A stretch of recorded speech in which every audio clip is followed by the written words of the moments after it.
Buenas noches, hermanos. Vamos a abrir nuestras Biblias en Efesios capítulo 4.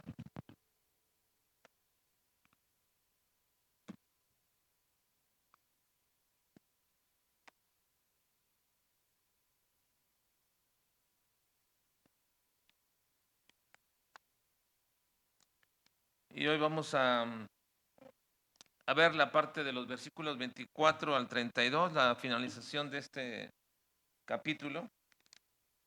Vamos a culminar con el capítulo 4 y bajo el tema recuperando la imagen del hombre original. Recuperando la imagen del hombre original, es decir, el nuevo hombre.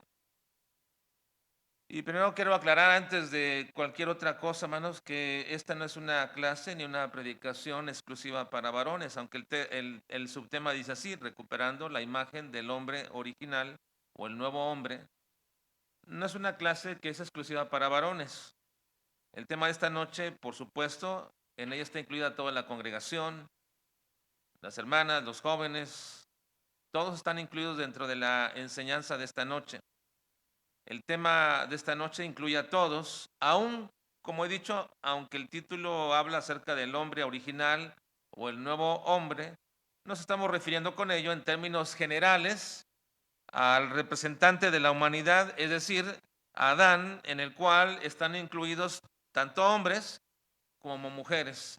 Adán es el representante de toda la humanidad. Y por cierto, y es importante aclararlo en esta noche porque como es una clase de estudio, así que entonces es importante aclarar algunas cosas. Algunos de los errores que más se cometen, hermanos, en cuanto al estudio de la escritura, es cuando se trata de ser hiperliteralistas.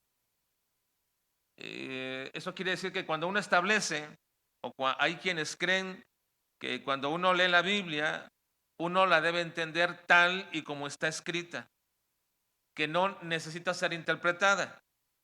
Es cierto que Dios, una de las reglas básicas de interpretación es que Dios dijo lo que quería decir y dice lo que quería o lo que está diciendo en ese momento. Entonces, esa es una regla muy, muy básica, pero eso no significa ser hiperliteralistas. ¿Qué significa ser hiperliteralistas? Que el significado de la Biblia, según algunos que son hiperliteralistas, es tal como dice la escritura, tal y como se lee. Así que quienes son hiperliteralistas piensan que la Biblia no debe ser interpretada, sino que tenemos que simple y sencillamente entender lo que dice ahí y entenderlo como está escrito, tal y como está escrito. Que no necesitamos ninguna interpretación, que no necesitamos el sentido común en su lectura, que no necesitamos de ninguna herramienta hermenéutica para su entendimiento. En todo caso, si así fuera, entonces muchos pasajes como este que vamos a leer excluyen de entrada a la mujer en su santificación e incluso hasta excluyen a la mujer en cuanto a la salvación. Si uno fuera hiperliteralista, entonces excluiríamos a la mujer en muchos pasajes de la Biblia, sobre todo fundamentales como la salvación. Miren, 1 Timoteo capítulo 2, versículo 4 dice, el cual, hablando de Dios, quiere que todos los hombres sean salvos y vengan al conocimiento de la verdad. Entonces, cuando uno quiere leer así, sin interpretar lo que la Biblia dice, un entendimiento de lectura común, uno diría ahí que Dios no quiere que las mujeres sean salvas, nada más los hombres.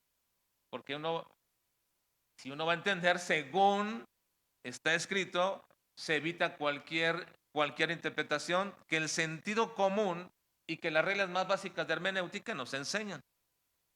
Así que lo que yo me voy a referir en este momento cuando hablo de recuperar la imagen del hombre original no es una clase para hombres nada más, sino incluye a todas las mujeres, entendiendo que Adán es el representante de toda la humanidad. Incluye mujeres, incluye a hombres. La semana pasada el hermano Ciel se enfocó en la exhortación que el apóstol Pablo da a los efesios de dejar y desechar el viejo hombre. Y no olviden el contexto de todo esto que venimos enseñando en este capítulo, que es vivir y andar bajo la dignidad de la vocación con la que fuimos llamados. El haber sido llamados a la salvación es una dignidad que no somos dignos, pero que Dios nos dio, nos proveyó. Así es como empezó el apóstol Pablo este capítulo, hablando de andar dignos según la vocación con que fuimos llamados. Y hemos visto que esa dignidad se da dentro del trato que tenemos en la iglesia entre los hermanos creyentes, que la Biblia le llama manteniendo la unidad del Espíritu. La unidad del Espíritu es el correcto trato entre los creyentes, que podamos guardar esa unidad del Espíritu. También vimos la unidad en el cuerpo, en el uso correcto de la diversidad de los dones. Vimos varios aspectos de los dones, su uso, su utilización y su origen. Y ahora estamos viendo que la dignidad del llamado con el cual fuimos todos nosotros llamados a la salvación, a ser parte de la familia de Dios, esa dignidad del llamado también ahora se ve que en cada creyente, primero desechando el viejo hombre, con sus hechos y sus obras.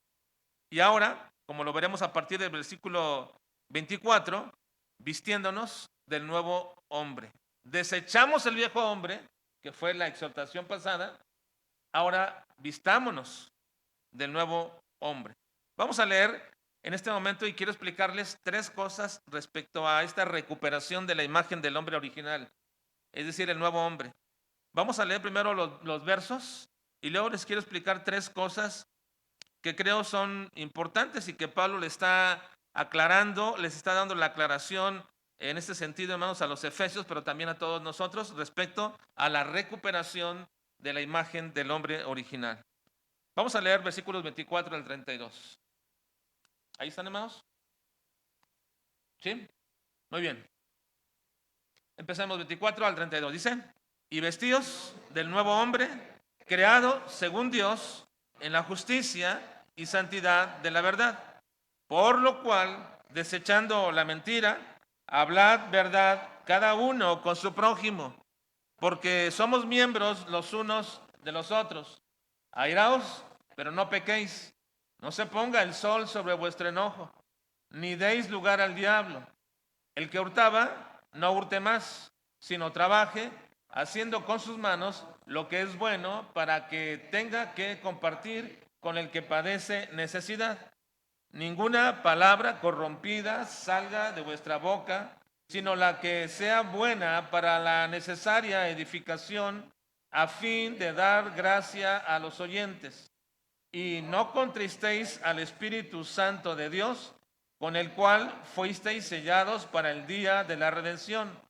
Quítese de vosotros toda amargura, enojo, ira, gritería y maledicencia, y toda malicia. Antes sed benignos unos con otros, misericordiosos, perdonándoos unos a otros, como Dios también os perdonó a vosotros en Cristo. Ese es el texto que vamos a meditar en esta noche de manera breve. Y como les dije, quiero que hablemos de tres asuntos importantes respecto a la recuperación de la imagen perdida, porque ese es el énfasis que el apóstol Pablo está dando en este párrafo, al decirnos que debemos vestirnos ahora, y utiliza ahí para iniciar un conector muy importante, ¿verdad? Ahora, este y vestidos del nuevo hombre no es en realidad, hermanos, una conjunción que viene delineando lo anterior como si fuera una cosa más, ¿verdad? Dentro de todo el listado que viene haciendo anterior, y renovados del espíritu de vuestra mente y vestidos del nuevo hombre.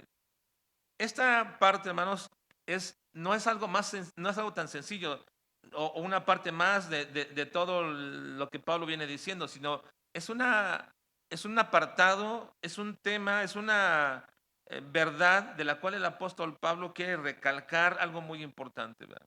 Y es lo que vamos a observar ahora respecto a esto, porque lo que Pablo quiere hablar precisamente es de cómo recuperar la imagen del hombre original, que aquí le llama el nuevo hombre, vestidos del nuevo hombre. La identidad del nuevo hombre es la primera cosa que quiero que veamos en esta noche. La identidad, para poder recuperar, hermano, la imagen perdida del hombre original o del nuevo hombre, primero hay que entender la identidad del nuevo hombre. ¿Quién es este nuevo hombre? La identidad del nuevo hombre. Yo sé que de manera inmediata diríamos, ¿verdad? Y expresaremos por sentido común o por el conocimiento general que tenemos respecto a estos temas, diríamos inmediatamente quién es el nuevo hombre, pero hay que entender bien realmente esta identidad de un nuevo hombre. Si Pablo habla de vestirnos con el nuevo hombre, lo primero que debemos entender, hermanos, es que esta expresión que Pablo utiliza es una expresión metafórica, metáfora, que refiere a algo. No se trata de algo físico, no se trata de que yo tomo a alguien y me visto de él. Es imposible, ¿verdad? No es una imagen física a la que se refiere. Cuando Pablo dice vestirnos del nuevo hombre, está utilizando una imagen metafórica y no es en el sentido físico, sino en el sentido espiritual. Pablo usa de esta manera términos antropológicos referentes al hombre para comunicarnos verdades espirituales. El hombre al que Pablo se refiere representa toda la persona y la conducta de alguien en específico, y luego la metáfora que él usa de vestirnos de ese hombre ayuda a visualizar realmente la renovación completa que Dios opera en el hombre con el nuevo hombre. Así que entonces, la renovación del nuevo hombre es una expresión metafórica que habla de la transformación espiritual y no de un cambio físico. Cuando hablamos de vestirnos del nuevo hombre, no estamos hablando de una transformación física, sino de una transformación espiritual. Y eso implica que la vida del creyente debe de reflejar los frutos del Espíritu Santo y vivir en santidad, en armonía con la nueva identidad que ha adquirido en Cristo. Como dice en 2 Corintios 5, 17. De modo que si alguno está en Cristo, nueva criatura es. Las cosas viejas pasaron, y aquí todas son hechas nuevas. Ahora, algo importante en esta declaración que hace el apóstol Pablo es que nuestro físico no cambió y que incluso nuestro pasado tampoco ha cambiado. Mi pasado sigue siendo mi pasado. Eso no ha cambiado. Pero cuando Pablo habla de modo que si alguno está en Cristo, nueva criatura es que es a partir de estar en Cristo que nuestra identidad, nuestra forma, lo que somos ahora, ya cambió. Ahora, cuando Pablo dice las cosas viejas pasaron, se refiere no a que mi pasado ya se borró, no se ha borrado, en el sentido de que todavía cargo con ese pasado, todavía lo tengo, porque todavía vivo con un cierto pasado. Pero lo que se refiere es que las cosas viejas respecto al asunto de ser enjuiciados, al asunto de que Dios las recuerde para traer juicio, ya todo pasó. A partir de ahora son hechas nuevas. Así que Pablo está hablando en un sentido muy específico, refiriéndose cuando habla vestidos del nuevo hombre, está hablando de que en realidad hemos nacido de nuevo. Ahora, déjenme decirles algo importante, hermanos, que vamos a ver más adelante, un poquito más adelante, es el hecho de que cuando uno habla de cosas espirituales, uno tiene la percepción o tiene la sensación de que estamos hablando solamente de cosas teóricas, meramente cosas teóricas, de que en mi mente y en mi corazón yo digo, sí, soy nueva persona, pero pues no veo cambios físicos de una nueva persona. Hay mucha gente que piensa, hermanos, que lo espiritual es meramente concepciones teóricas. Nada más están en la mente de alguien, pero que esto no es una realidad. Y eso es lo que Pablo quiere enseñarnos. Esto no es algo teórico, esto es una realidad. Cuando hablamos de cosas espirituales, hablamos de cosas reales.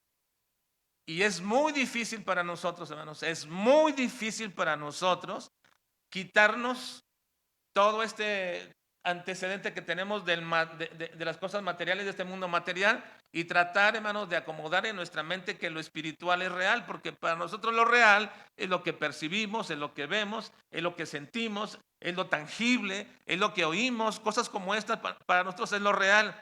Así que cuando alguien piensa que estamos hablando de cosas espirituales, para muchos les parece que son pura teoría de la mente, a la cual te debes hacer nada más la idea, pero en realidad que no hay ninguna afectación en nuestras vidas.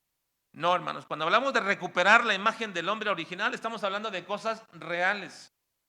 Así que la renovación del nuevo hombre es una expresión, aunque sea metafórica, pero habla de una realidad de transformación espiritual y no de un cambio físico.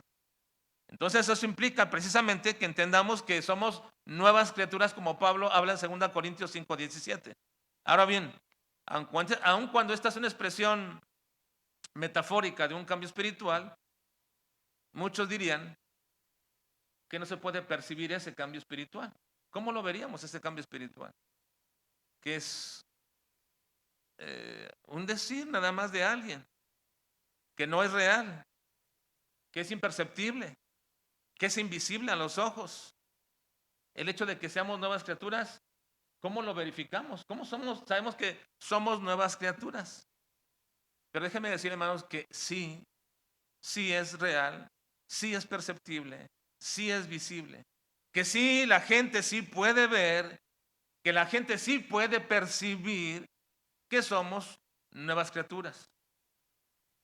La transformación espiritual sí es real, hermanos, y sí es visible, y sí es perceptible, y se puede verificar ese cambio. Miren, le voy a mostrar uno de muchísimos, bueno, algunos de muchísimos ejemplos en la Biblia que tenemos respecto a esta realidad. Hechos capítulo 4, versículo 13 dice: entonces, viendo el denuedo de Pedro y de Juan, y sabiendo que eran hombres sin letras y del vulgo, se maravillaban y les reconocían que habían estado con Jesús. La gente percibió el cambio de Pedro y de Juan, dos discípulos de Cristo. Vieron lo que era su vida pasada y lo que es su vida nueva. Así que ellos sabían que sucedió una transformación en sus vidas. Se maravillaban y les reconocían que habían estado con Jesús. Esa maravillarse era prácticamente un no entender cómo es que había pasado todo esto. Sin embargo, pasó. Eran hombres sin letras y del vulgo. Es decir, gente que no tenía ni capacidad de poder articular alguna oración o una buena palabra o alguna expresión con cierta autoridad. Y ahora hablaban con tal autoridad nacida de la palabra de Dios, de tal manera que ellos decían, si estos eran los que andaban con Jesús. Hubo un cambio en la vida de ellos perceptible a todos los demás.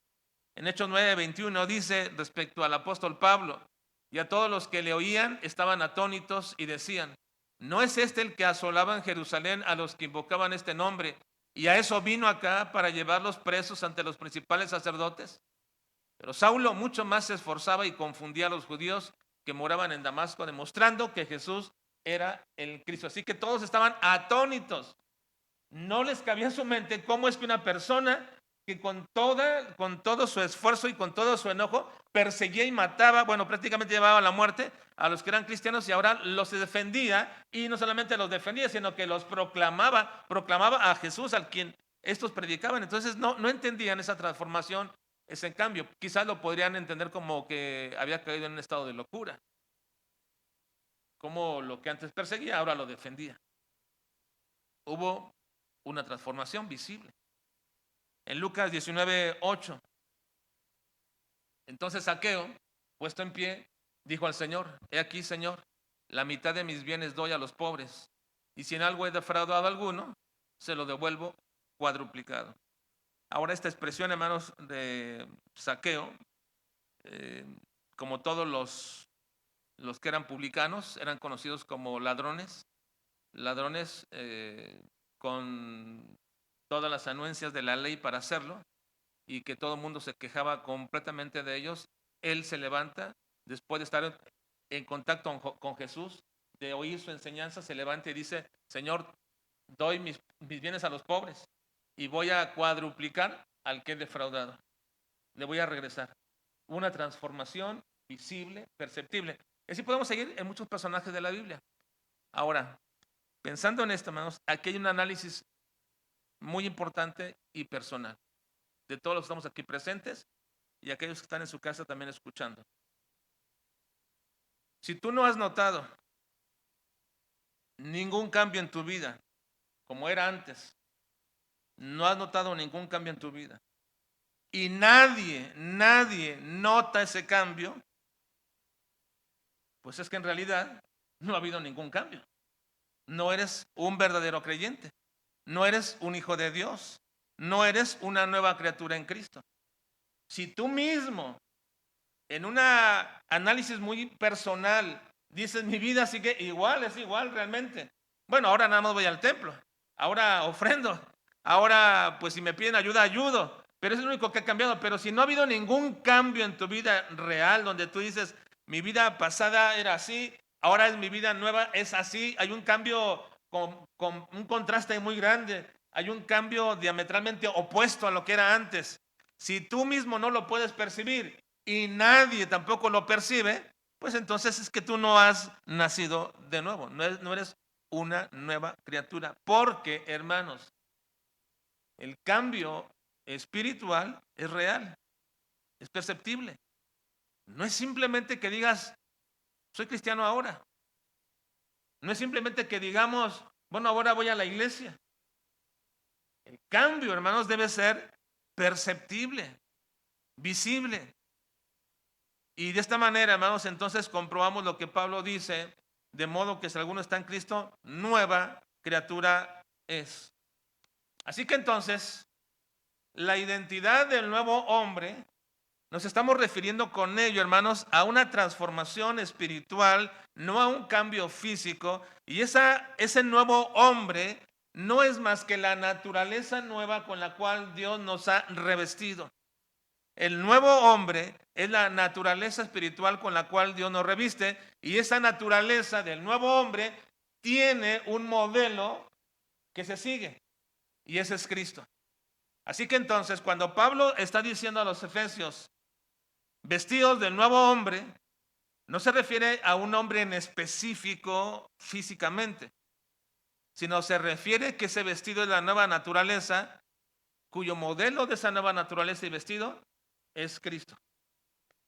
Así que si usáramos la misma imagen metafórica, diríamos que Cristo es el modelo, que la vestimenta que él utiliza es la nueva naturaleza con la cual nos revestimos nosotros ahora, y que al quedarle perfectamente a Cristo nos la pone ahora, y ahora nosotros ahora debemos medírnosla y ver cómo está esa naturaleza respecto de nosotros. ¿Nos queda demasiado grande? Hermanos, ¿nos queda muy grande a nosotros esta nueva vestimenta? Bueno, el modelo es Cristo. Ahora, la segunda cosa que voy a aclarar aquí, hermanos, es cómo se hace visible esa nueva vestimenta. Cuando Pablo dice, vestidos del nuevo hombre, lo que voy a aclarar aquí es cómo se hace visible esa nueva vestimenta con la cual debemos ser vestidos. ¿Cómo la vemos? ¿Cómo se puede hacer visible? ¿Cómo es que, si es tan real, entonces cómo se ve? Porque hemos dicho hasta ahora, hermanos, que la transformación espiritual del nuevo hombre es real. La transformación espiritual del nuevo hombre no es una cuestión meramente intelectual, no está en la mente nada más de decir, sí, soy un nuevo hombre, soy una nueva mujer. No, debe tener y debe ser visible, debe ser perceptible a todos que tú eres una nueva persona. Así que, ¿cómo se observa y cómo se ve, hermanos, esta nueva vestimenta? ¿Cómo se ve? Bueno, recuerden ustedes algo, hermanos, que nunca debemos olvidar cuando nosotros estamos leyendo la Biblia y la estamos estudiando.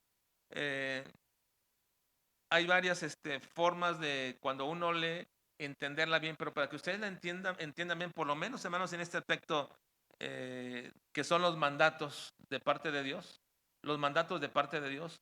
En ese sentido, siempre tenemos que entender algo para que no confundamos nuestra mente cuando estamos leyendo. Cuando Dios manda algo para nuestra vida espiritual, para fortalecer nuestro carácter espiritual, tenemos que entender siempre bien esto, hermanos. Todo mandato que tiene que ver, todo mandato que tiene que ver con hacer algo para fortalecer el carácter espiritual, siempre está originado en Dios, siempre. Se origina en Dios.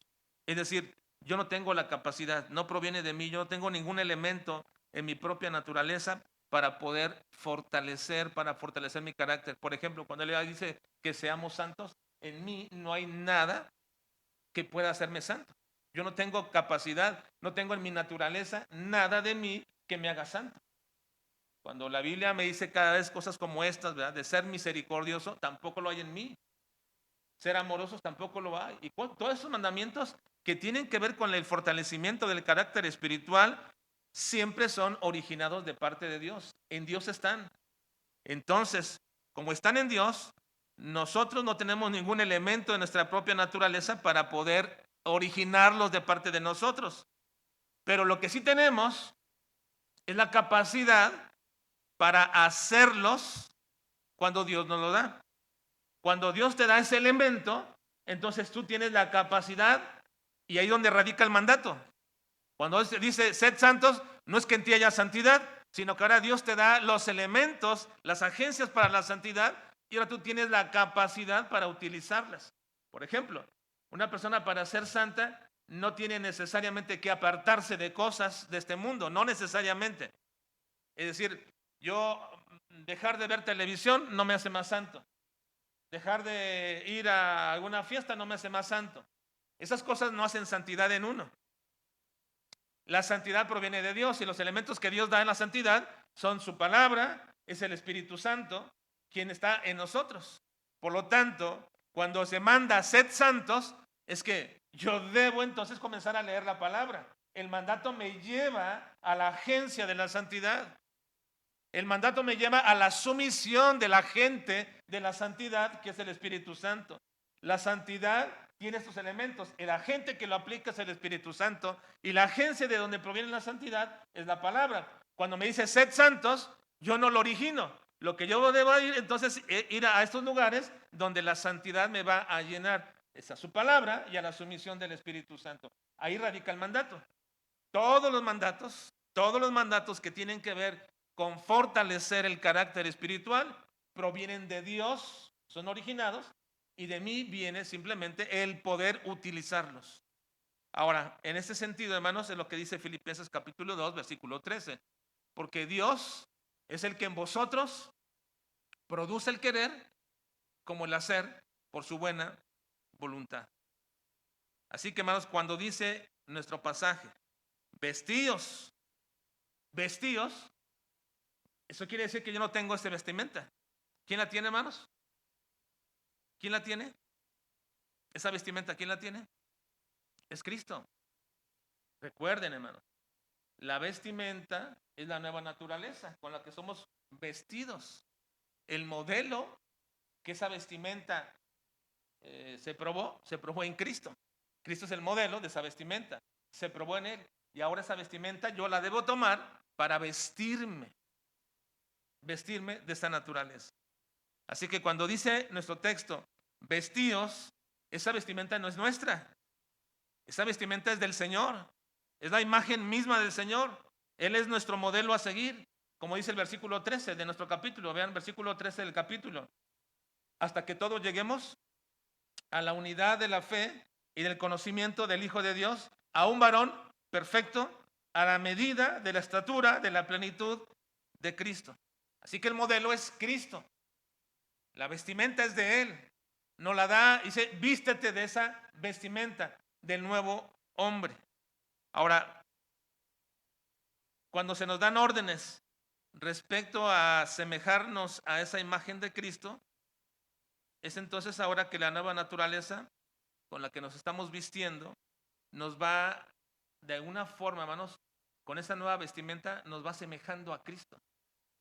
Es verdad, y yo digo que hasta ahora, hasta este momento, esa vestimenta a todos nos queda muy grande. Pero en la medida que vamos cada vez viendo la perfección de Cristo, esa vestimenta tiene que ir quedándonos cada vez mejor y cada vez mejor. Por eso el apóstol Pablo está hablando de vestidos del nuevo hombre. Y cuando dice esto se refiere, hermanos, al hecho mismo de que veamos al modelo que es Cristo, que tomemos esa vestimenta de que es Cristo, y luego esa imagen de Cristo se va conformando a través de todos nosotros. No hay nada de esa vestimenta en nosotros.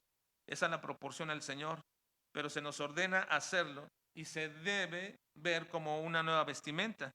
Si ustedes notan, hermanos, esa nueva vestimenta con la cual Pablo dice que debemos vestirnos refleja a Cristo. ¿Y cómo es esa vestimenta? Vean, por favor, versículos 25. Versículo 25. Dicen, lean, por favor, hermanos. Miren, por lo cual, cuando dice primero por lo cual, es referente o debido a lo que acaba de decir, vestidos del nuevo hombre, creado según Dios en la justicia y santidad de la verdad. Ahora, por lo cual, ¿cómo es la vestimenta? Dice, desechando, hablad verdad cada uno con su prójimo, porque somos miembros. Una primera cosa que dice es desechar la mentira y hablar la verdad. Cristo, hermanos, Cristo es el único hombre que jamás dijo alguna mentira. En toda su vida terrenal jamás dijo ninguna mentira. Por eso esto que va a decir Pablo, hermanos, simplemente es un relato de lo que es la vestimenta de Cristo. Es una descripción de la vestimenta de Cristo. La vestimenta de Cristo no hay ninguna mentira en él. Primera de Pedro 2, 21 y 22 dice, pues para esto fuiste llamados, porque también Cristo padeció por nosotros, dejándonos ejemplo para que sigáis sus pisadas, el cual no hizo pecado, ni se halló engaño en su boca, ni se halló engaño en su boca. No hay ninguna mentira. Cristo es el único ser humano, verdadero, que jamás dijo una mentira. Y dice el apóstol Pablo, esta es la vestimenta de Cristo, desecha la mentira y habla verdad, como Cristo es precisamente la imagen de él. Ahora, en segundo lugar, versículo 26, describiendo esta vestidura, dice, por lo cual, 26, perdón.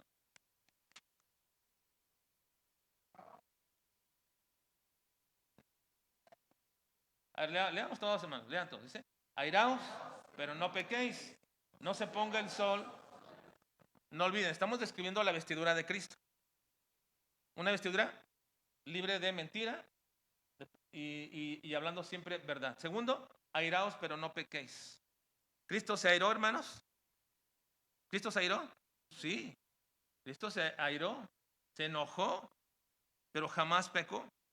¿Recuerdan cuando sacó a los vendedores del templo? Se airó. Y él dijo que era por el celo que tenía de la casa del Señor. Un celo verdadero.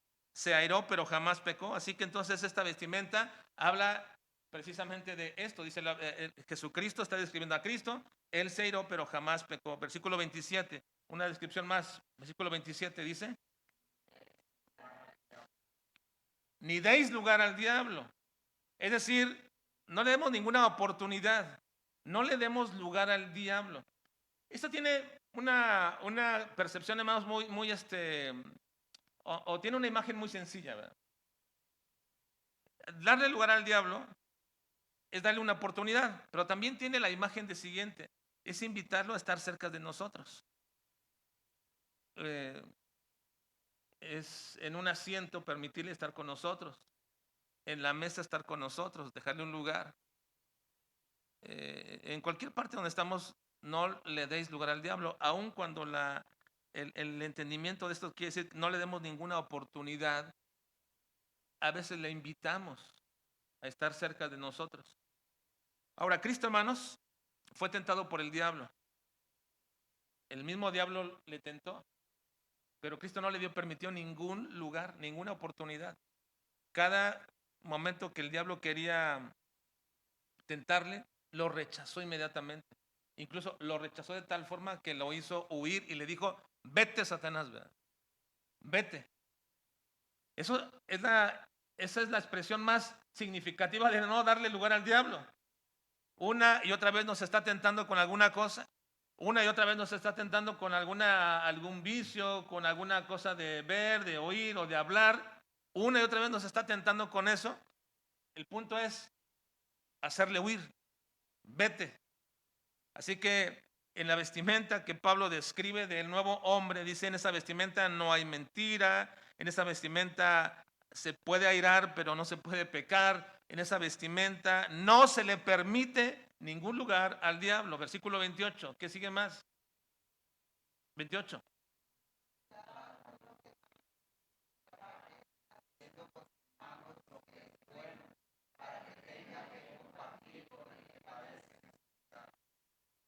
Ahora, ¿Cristo tuvo necesidades aquí en esta tierra, hermanos? ¿Tuvo necesidades o no tuvo necesidades Cristo en la tierra? Sí, ¿no? Sí, tenemos que verlo, hay que recordar toda la vida de Cristo. Hubo tiempos de necesidad, sí hubo tiempos de necesidad, pero aún, hermanos, aún en las carencias que Cristo tenía en la condición material y humana que se encontraba, la preocupación mayor de Cristo siempre fue la condición de los necesitados en dos aspectos. El aspecto espiritual principalmente y segundo, el aspecto físico. ¿Se preocupaba Cristo por la gente que tenía hambre? Varias veces se preocupó. ¿Se preocupaba por los que estaban cansados? Sí, también. Se preocupaba por muchas cosas de la vida de la gente, pero aún con todas las necesidades, El Señor jamás cayó, nunca, en un momento, en una condición propia de decir, yo necesito de todos ustedes, de ninguna manera, cayó en ese punto, siempre estaba viendo la necesidad de todos los demás. Esa es la vestimenta de Cristo. Versículo 29, sigue, dice, ninguna palabra corrompida salga de vuestra boca, sino la que sea buena para la necesaria edificación a fin de dar gracia a los oyentes. Cristo jamás profirió palabras corrompidas y deshonestas. Al contrario, cuando merecía la gente que Cristo pudiera maldecirles, no lo hizo. Primera de Pedro 2:23 dice, quien cuando le maldecían, no respondía con maldición. Cuando padecía, no amenazaba, sino encomendaba la causa al que juzga justamente. Y luego versículo 31 y 32 dice, leamos, quítese de vosotros, leamos todo, dice, de vosotros toda amargura, enojo, ira. ¿Sí está aquí puesto? Leamos, ayúdame a leerlo, por favor. Dice, quítese. ¿Por qué lo quita? Ah, con razón no lo leen, ¿verdad? Bueno, así leamos. Dice, quítese de vosotros enojo, ira, gritería y maledicencia y toda malicia. Antes sed benignos unos con otros, misericordiosos, perdonándoos unos a otros, como Dios también os perdonó a vosotros en Cristo. Haciendo una recapitulación de todo eso, todas estas cosas representan a Cristo, de lo que no hizo y de lo que sí hizo y su trato para con los demás. Todas estas cosas, ¿verdad? Todos estos. Ahora, ¿por qué digo que esta es la vestimenta de Cristo? Pues es lo que dice el apóstol Pablo. Y vestidos del nuevo hombre, creado según Dios en la justicia ante la verdad, por lo cual, debido a esto, esta santidad, esta justicia y esta verdad, esta vestimenta con la cual te vistes, con la cual te identifican, con la cual verifican que el cambio espiritual es real, se ve así. Este es lo que se llama testimonio. La Biblia, la palabra testimonio es una vestimenta. El testimonio de los sacerdotes era la vestimenta que declaraban que eran sacerdotes. Y el testimonio de un creyente, hermanos, es la nueva vestimenta del viejo hombre. Y esta es la vestimenta, esa es la manera como se verifica que el cambio espiritual en una persona es real. No es meramente teórico, no es meramente intelectual, no es simplemente que aceptas y dices o mencionas que eres una nueva criatura. No, una nueva criatura se ve así. Así se ve vestida. Y siempre hablando con verdad, airándose, controlando su carácter y no pecando, no dándole lugar al diablo, siempre viendo las necesidades de los demás por encima de las nuestras, jamás proferir palabras corrompidas y deshonestas. Y todo lo demás que se menciona aquí es la verificación de una transformación y un cambio de vida. Así que, hermanos, ¿cómo se hace visible esta nueva vestimenta? Pues así. Ahora es cierto que la nueva vestimenta, quizás para muchos de nosotros todavía no se nos acomoda bien. Todavía necesita ajustes, ¿verdad? Y quizás nos queda muy grande, quizás en algunas partes más o menos ya está quedando, pero esta nueva vestimenta se va ajustando poco a poco. Y ese es el punto del mandamiento, vestíos. Váyanse ajustando a esa nueva vestimenta. Porque esa nueva vestimenta es la visibilidad, la percepción de que eres una nueva criatura. No es meramente teórico, es real. El cambio de un creyente es real. Ahora, por último, y terminemos en esta noche. ¿Por qué tenemos que recuperar la imagen perdida del hombre original? ¿Por qué tenemos que recuperar esa imagen perdida del hombre original? O del nuevo hombre. Bueno, básicamente vamos a establecer varias cosas primero. Nuestro padre Adán la perdió. Nuestro padre Adán perdió esa imagen original. Yo le llamo la imagen original, hermanos, porque la imagen original con que Dios creó a Adán es la imagen que era la imagen misma de Dios. Dios plantó en él la imagen de él y le dio esa imagen. Es la imagen original del hombre. Génesis 1:27 dice que Dios creó al hombre a imagen, a su imagen, a imagen de Dios, lo creó.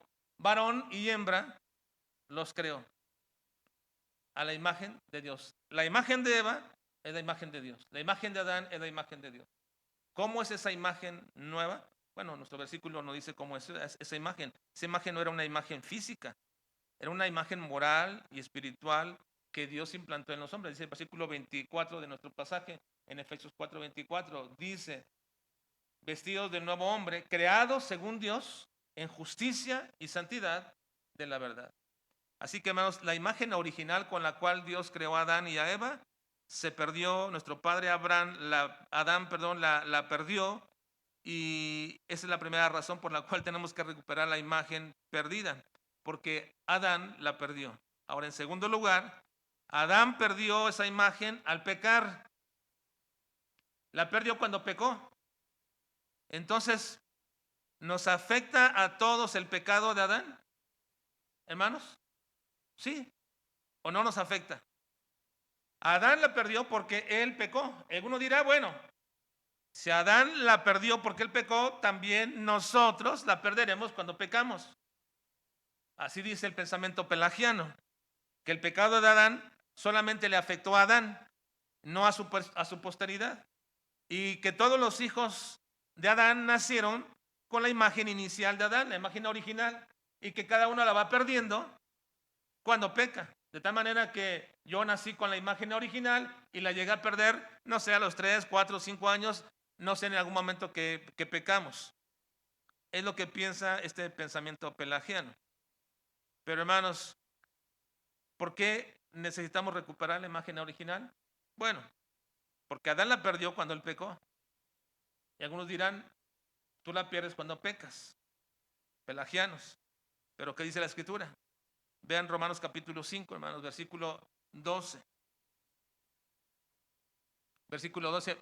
Por tanto, como el pecado entró en el mundo por un hombre y por el pecado la muerte, así la muerte pasó a todos los hombres por cuanto todos pecaron.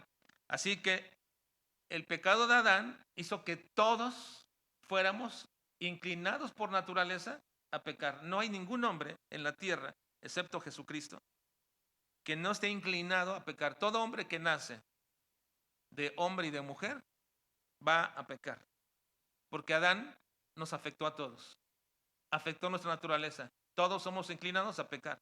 Versículo 16 dice también, y con el don no sucede como en el caso de aquel que uno que pecó, porque ciertamente el juicio vino a causa de un solo pecado para condenación, pero el don vino a causa de mucha transgresión para justificación. En segundo lugar, hermanos, el pecado de Adán nos trajo a todos juicio. Nos hizo proclives a pecar. Y luego nos hizo también, nos metió en un juicio para todos. No importa que él pecó, pero él nos metió en juicio a todos. Luego dice el versículo 18. Así que como por la transgresión de uno, Adán, vino la condenación a todos los hombres. Así que la transgresión de uno, Adán, vino la condenación a todos los hombres. No solamente inclinó nuestra naturaleza a pecar, no solamente nos puso bajo juicio, sino que ahora también nos trajo ¿qué? Condenación. Condenación. Todos estamos, o estuvimos condenados, bajo condenación. Y no solo eso, versículo 19 dice, porque así como por la desobediencia de un hombre los muchos fueron constituidos pecadores, así también por la obediencia de uno los muchos serán constituidos justos. Ahora, no solamente nos hizo proclives a pecar, no solamente nos puso bajo juicio, no solamente nos trajo condenación a todos, sino que ahora nos constituyó a todos como pecadores. No importa si no pecaste a la manera de Adán, no importa si no has pecado. La Biblia dice que todo hombre es pecador. ¿Desde cuándo, hermanos? ¿Desde que comienza a pecar? Desde que nace. Todo hombre es pecador desde que nace. Eso dicen los pelagianos, que no afectó. ¿Qué dice la Biblia? ¿Nos afectó o no? Ahora, los arminianos dicen que sí nos afectó, pero no nos afectó tanto. el pecado de Adán. Sí nos afectó, pero no demasiado, no mucho. Que todavía queda un pequeño algo bueno en nosotros. Cuando nace todavía hay cosas muy buenas en las personas. Pero ¿qué dice la Biblia a este respecto, hermanos?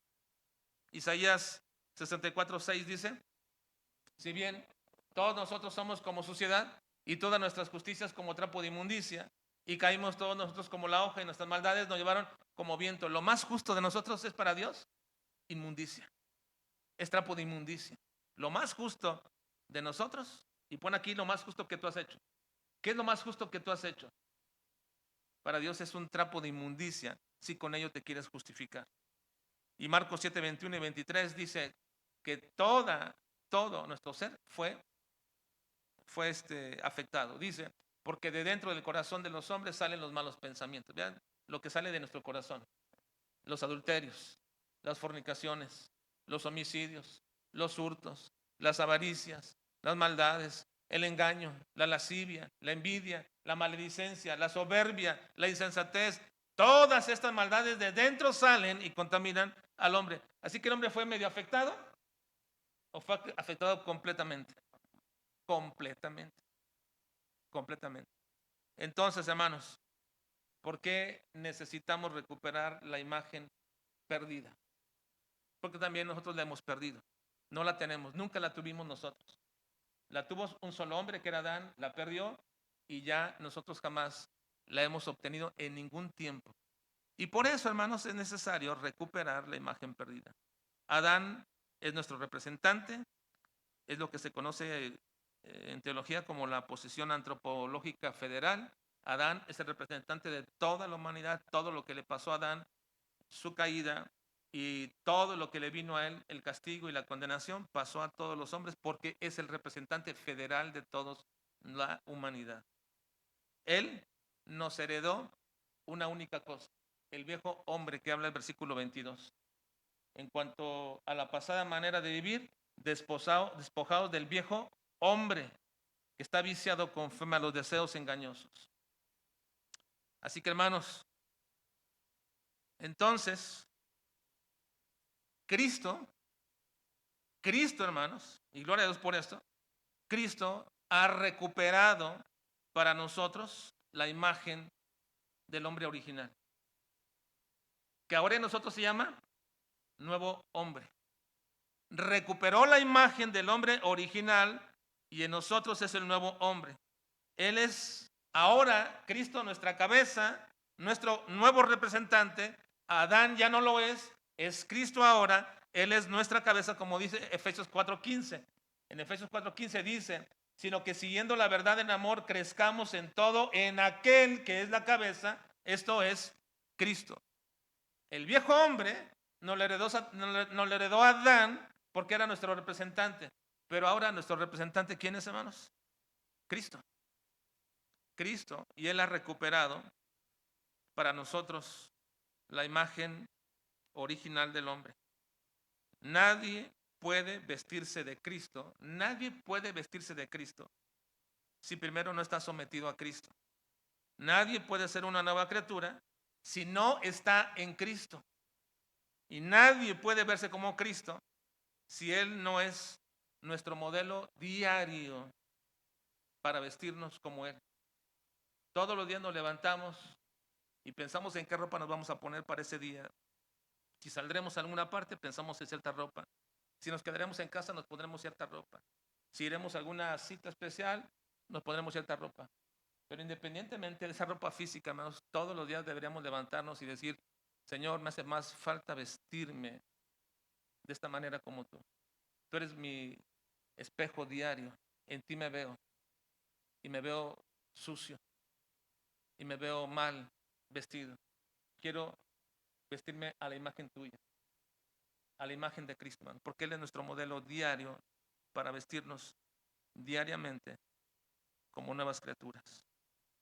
De esta manera recuperamos la imagen original del nuevo hombre. Vamos a orar, por favor.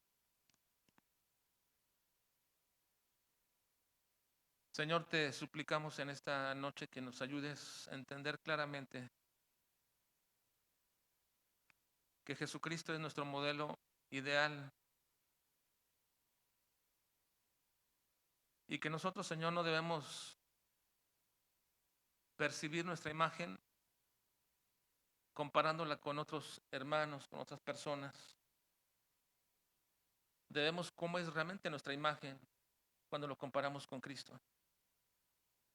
Cuando todos los días al levantarnos pensamos en nuestra forma de hablar, pensamos en nuestra forma de tratar los asuntos, pensamos en nuestra manera en que tratamos a las personas. Si todo ello, Señor, es como Cristo lo hacía. Y queremos pedirte perdón, Señor, porque sabemos que aún nos queda muy grande esa vestimenta de Cristo. Y necesitamos cada día hacer ajustes a nuestra vida para acomodarnos a esa vestimenta. Ayúdanos, Padre. Necesitamos vestirnos del nuevo hombre, recuperar esa imagen original, una imagen que provenía de Cristo. La imagen de Adán era la imagen de tu Hijo. Y queremos, Señor, pedirte ahora que podamos recuperar esa imagen inicial, original, antes de la caída, Padre. Ayúdanos. Ayúdanos a mejorar esa imagen de nosotros, esa nueva naturaleza con la cual fuimos revestidos, el poder, Señor, cada día, Señor, el poder ajustarnos a esa vestimenta. Te lo pedimos, Dios, y te lo suplicamos en Cristo Jesús. Amén. Vamos a culminar, hermanos, nuestro tiempo.